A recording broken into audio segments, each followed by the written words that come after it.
Assalamu alaikum, Quran Weekly. I wanted to share some insights from an ayah once again with you. أعوذ بالله من الشيطان الرجيم وأنذر عشيرتك الأقربين واخفض جناحك لمن تبعك من المؤمنين رب اشرح لي صدري ويسر لي أمري واحلل عقدة من لساني يفقهوا قولي. The Prophet ﷺ was told at the end of Surah Al-Shu'ara, warn the closest family members that you have. The Prophet ﷺ gave a lot of concern and priority to his own family and making sure they get the message of Islam.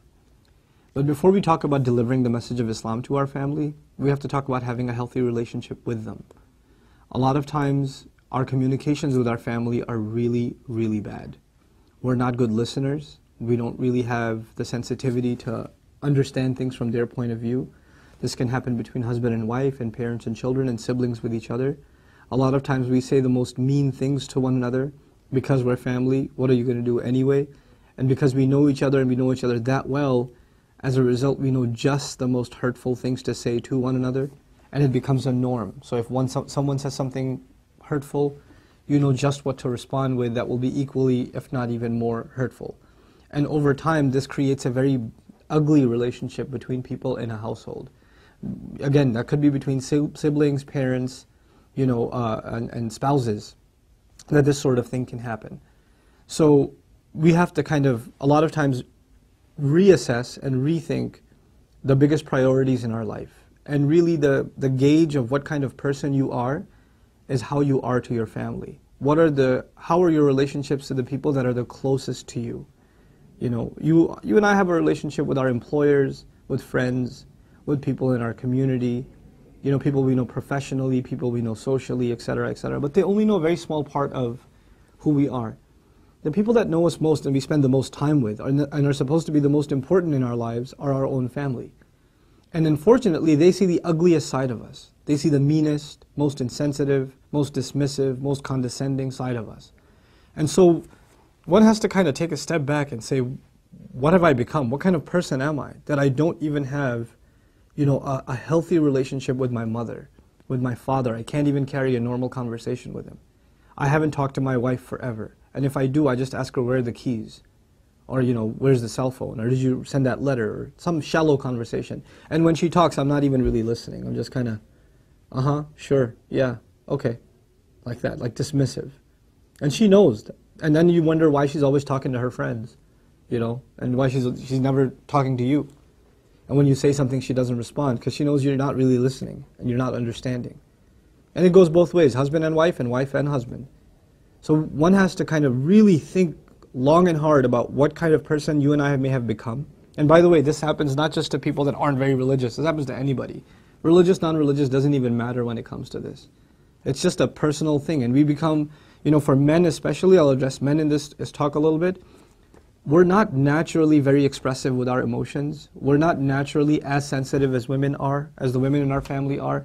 So we assume that what we are doing is not having emotional consequences at home. You go home and you just start watching YouTube, or you start watching the news, or go on your computer for hours and hours, or talk to your friend or whatever. You don't feel like you did anything wrong, but your family feels like you abandoned them. You don't care about them. You're just doing your own thing. You didn't give them any time. And you have to be able to change yourself, you have to kind of really put yourself in somebody else's shoes, your wife's shoes, your children's shoes, your parents' shoes. Try to see things from their point of view. That does not come naturally, and it's not easy for us. And then once you do, to be able to admit and to apologize to your family that I have done something wrong. I know you can think of 1,000 things that they've done wrong, but you have to start with yourself. You're the head of the household. You have to start with yourself. And it's going to be difficult. When you bring up things like that, look, I've been ignoring you, I know I've been ignoring you, and I shouldn't be, I'll try to be a better listener. You will hear some very hurtful words in response, because they're not expecting you to admit to these things. And if you finally are like, yeah, you better admit that, you have no idea how bad you are. And then you'll get defensive. The first thing that happens when somebody's criticized, if they admit, they're opening themselves up for criticism. So when they open themselves up like that, then they're open to criticism. And when they are, your natural response is to get defensive. That's the time at which you cannot allow to become defensive. That's what you've been doing all this time anyway. Don't become defensive. Just take it and try to resolve it. Your job is to not win an argument or to get the upper hand at the end of the day. Your job is to have a better relationship, to have a better friendship with your wife, to have a real relationship, a meaningful relationship with your father and your mother, to have a sound relationship with your siblings. This is first. You know, a lot of times some of you, they have a kind of a religious transformation, and they were a certain kind of person before and they became religious. And obviously their family is not that way, so they have a hard time communicating with their family. And they try to just kind of shove Islam down their throat and say, you know, the Prophet was told, أَنذِرْ عَشِيرَتَكَ الْأَقْرَبِينَ. Well, he was told that because he was already the best to his family. There was some foundation already there. He could build upon that and warn them. If you have no relations with your family like that, if you don't have a healthy relationship with your family, anything you say, including Islam, has no weight. Islam is just one of many other things that you say that don't carry much influence. So we really have to think very long and hard about all the lectures and talks and things we listen to and advice we take in. How is that changing me as a person? And the easiest way to gauge how you've changed as a person is how your closest relationships have gone through a change. How sensitive have you become to those closest of your relationships? Because at the end of the day, that's a pretty good reflection of who we are. That's a very good indication of where we stand, you know. It's easy to speak to strangers. It's easy to give a talk before a camera. That's easy. The hard part is mending relationships you have to deal with off the camera. You know, the people you have that are around you that have expectations of you, and you have expectations of them, and you have to deal with them in the closest, in the most intimate of ways.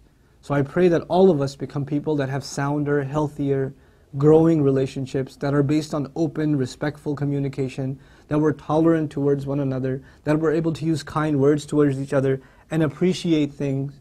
Now, I didn't talk about appreciation in this talk, but part of open communication is not just complaining about what you think is wrong and venting out your feelings.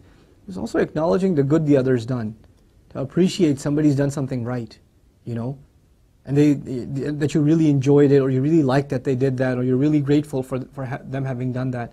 Mentioning these things, never assume your family knows. Nobody knows how you feel. They don't know. You don't know how they feel. They don't know how you feel. It has to be talked out. We have to become people of expressing our emotions.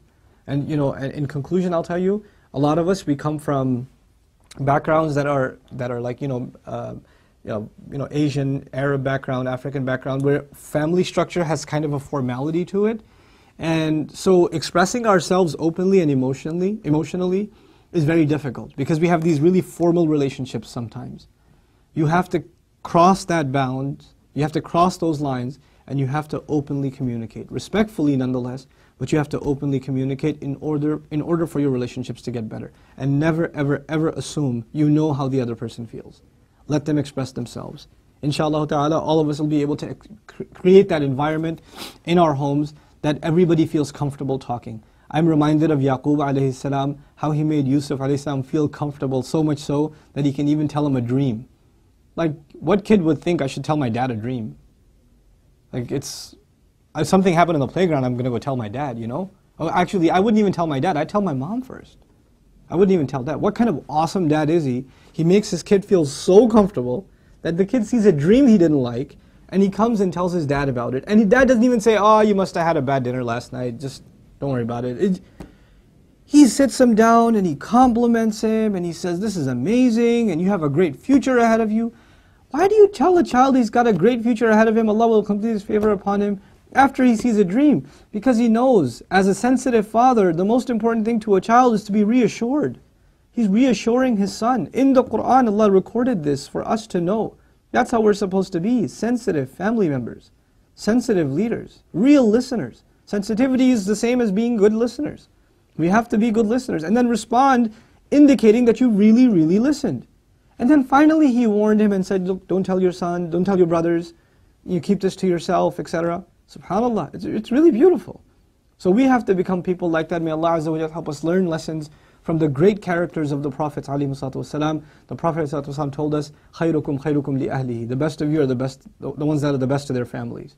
وَأَنَا خَيْرٌ مِنْكُمْ لِأَهْلِي. And of you, I am the best to my own family. So may Allah help us emulate the character of the Messenger ﷺ in our family lives. Barakallahu li wa lakum. Assalamu alaikum. Quran Weekly. Assalamu alaikum. Quran Weekly. The Prophet ﷺ told us, الدال على الخير كفاعله.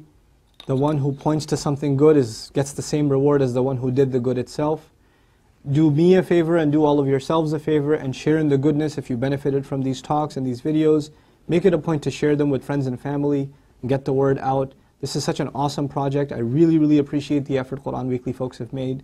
And I pray that Allah blesses them even more and brings even more and more good from them. These kinds of efforts, Allah tells us whoever doesn't thank the people hasn't thanked Allah. The hadith of the Prophet ﷺ teaches us that. So we should do that. We should appreciate the effort that's being made here. And the best way to appreciate their effort is to help them get more reward and get yourself more reward at the same time by spreading the word, inshaAllah ta'ala. Thank you again. Wassalamu alaikum.